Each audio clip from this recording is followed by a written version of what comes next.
Hello and welcome to Your Club Sit Down. This is a series where we speak with the clubs and committees here at the university to give you a deeper understanding on what the social aspect is and what can bring to you for your student experience. With me today is cricket. So guys, do you want to introduce yourselves? So my name's Matthew. I'm the current president and captain of the university cricket team.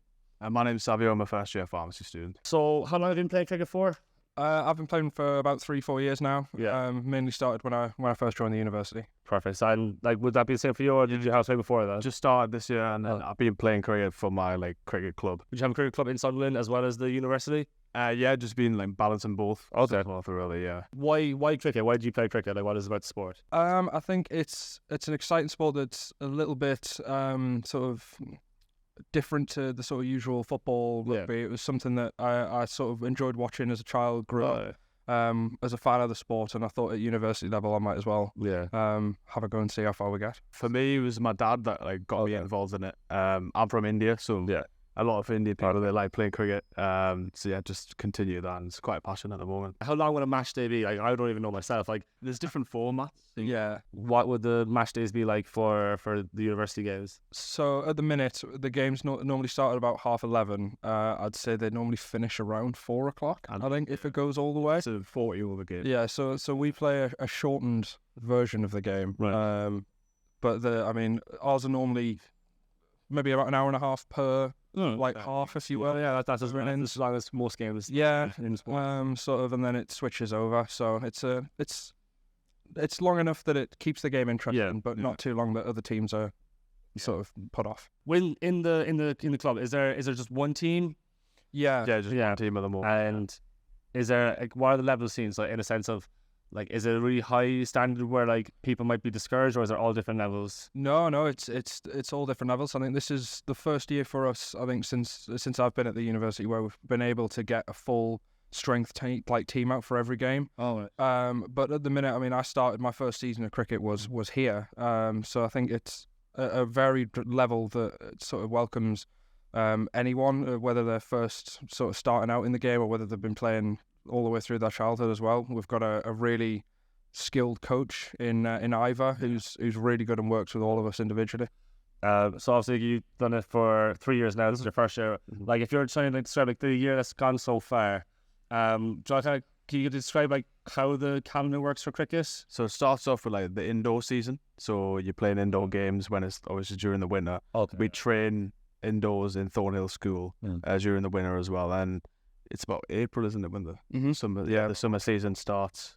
You start training outdoors, start playing the outdoor games. So how different is the games indoors to outdoors? It's a different style. It's a lot more fast paced.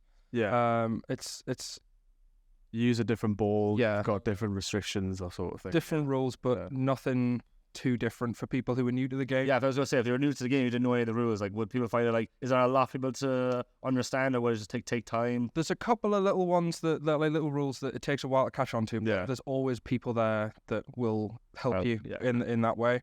But the sort of basics of the game never change. Do you feel in cricket now, obviously, how many members do you have actually in the club? We have 21 active members. And then do you feel would everyone, would there be the social aspect, would everyone feel included? Is there a lot of inclusion in the club? Actually, so yeah. I would we try and organise social nights out for our team. We go out for meals. We've partnered with a pool club in Sunderland that gives us access to social spaces and it gives us an opportunity to sort of work together as a team outside of the university setting as well. That jumper is really interesting because I don't think it's quite similar to the ones that you see in the Team Sunderland. Is that how did you get a different manufacturer? Is that your own design? So it's a really nice jumper. Every year we try and do something sort of specific to our team, because I know Team Sunderland do a lot of the hoodies and the t-shirts, but we wanted to do something slightly different that was specific to us. I think this was last year's. Oh, okay. And then we did a cap the year before that you could wear on the pitch, and this year we've done training shirts that all with names and numbers on that the lads can all wear. It's just something that it's not a necessity. You don't there's absolutely no, so you don't need to have it, but it's something that a few of our lads were quite passionate and keen on having, almost just as a sort of way to show. Yeah, did you feel the cricket, to feel all the sport? I don't know, maybe how it's played, but to feel it does bring the people together? I think so, because you get people who come to university from all like different countries. Everyone's got their passion of playing cricket, so I think just being able to play the game is just quite special. Yeah. So the first one here is when the year started on the Instagram. When the training started. So how often do you train? Where do you train? And then was there a women's team that tried to be started up at the start? Yeah, It was, yeah. we were trying to set up a women's team, but at the minute there just wasn't enough interest for it to be feasible. Yeah. But that is something that we would absolutely love to see in the future. At the minute we're training during the winter up until about April. Thursdays. Thursday nights at Thornhill School, usually, and then when we get into the outdoor season, it's usually Mondays, 4 till 6 at Seaham Harbour. So this next photo is you guys, who's someone in training. I don't know exactly who's in this photos, Gio. So that was, I think that's Jimmy, and It's a recent. I think that's Reece. Jimmy stole my bat. Yeah. So this is at Thornhill. So we have net sessions, which is essentially what they are. We'll have teams of bowlers, so maybe 3 or 4 in each net, and it'll give batsmen practice against different conditions. Yeah. And like how long would training sessions be? Usually 2 hours. 2 hours. 2 hours. With the indoor sessions, what we usually did was like half an hour a warm up, like fielding drills, and then we sort of just split off into the nets. Yeah. Would it be like an hour and a half of like different drills, or would it be a game at the end? Like how? Sometimes if we finish nets early, we'd have like a little indoor game. Yeah. Just to finish things off. Nice. Yeah. So this photo here is when you guys won Club of the Month. So when did you win it? Why did you win it? We won it in October. I think we might have been the first team to win it this academic year. We'd done quite a lot of sort of social media work this year. The lad on my left is a guy called Ollie. He's run our social media page this year. And since he's sort of taken over, he's really worked hard at sort of increasing our outreach. I think a lot of our new members, particularly this year, have reached out through social media platforms. Yeah. And I think from looking at our sort of statistics, I think it's gone up like about 200% engagement, which is amazing. When I was researching, obviously the team and seeing the Instagram page, I didn't notice it was very colourful, very bright, and had some reels as well. Yeah, fortunately I can't put reels on a photo. But it was nice to see like some highlights. Which is good. No, he's done a great job this year. So this now is varsity. There was no photos from varsity. How did you do? Did you play both Teesware and Clash of the Ministers? Yeah, we played both. We were over at the Beacon of Light. Always in the main rooms over there. We fell just short in both the matches against I think we lost by 9 runs against York St John. Yeah. It was a very close game, but it was still really enjoyable despite the result. I think after the game we stayed back and played sort of with our own team. Like a little friendly game. In the varsities, you said obviously like this year's the first time you had like consistency, but like you've been here for 3 years. Yeah. Has there been times where there's been not enough people to field for varsities, and like was it the first time where there was enough? Yeah, I think last year we played York St John away, and it's normally for indoor cricket it's 6 aside, and we only had we only had 5. So we were at a bit of a disadvantage.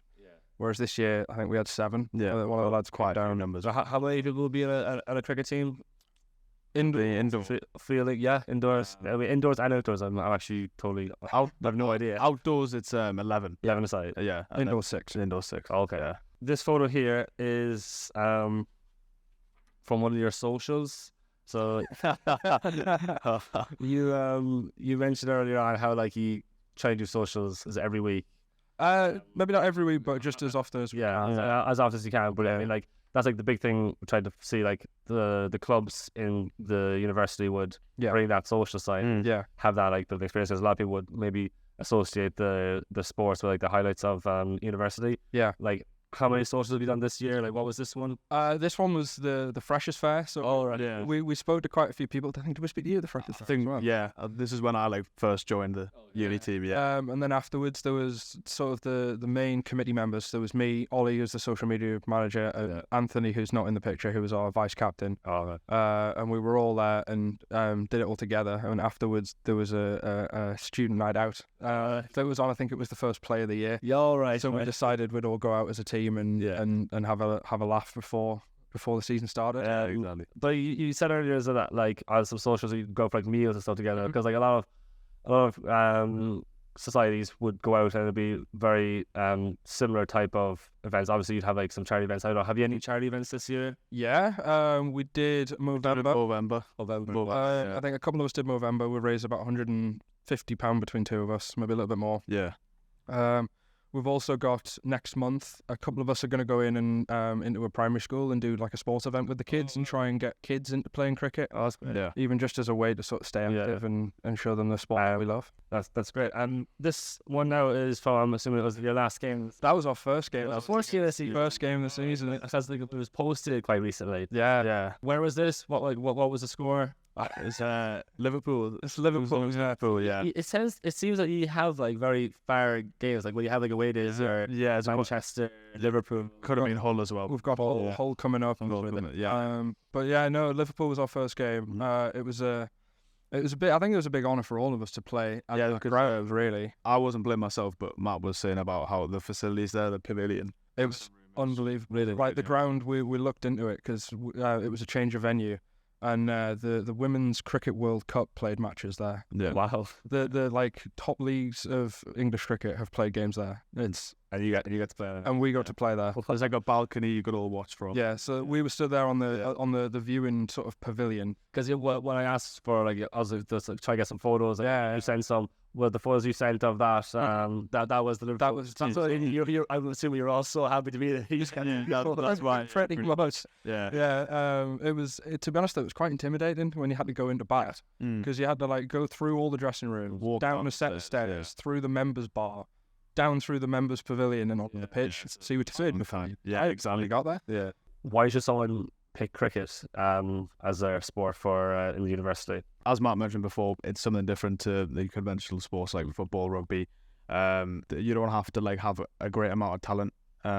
Just work hard, and it's something that if you do work hard, I think you'll get the rewards in the end. Yeah. I think it's a sport that's growing in popularity every year. I think every time, every year, particularly as the sort of national team starts to do a bit better and there's a little bit more coverage, I think it's gaining popularity. It's an exciting sport, despite what a lot of people think it is. It's very much a game of chess. It's very strategic. Yeah, even down to like where you put your fielders, where you order, which order you send your batsmen in. It's all. I'd say it's a lot to do with like your mental strength as well. Definitely, because you're there for such a long time. It's a test of character. Yeah, that's great. Thank you so much, guys. No worries, man. Thanks for watching. If you want to see more episodes of Your Club series and more information about all the clubs, you can check it out on our socials and all our web pages.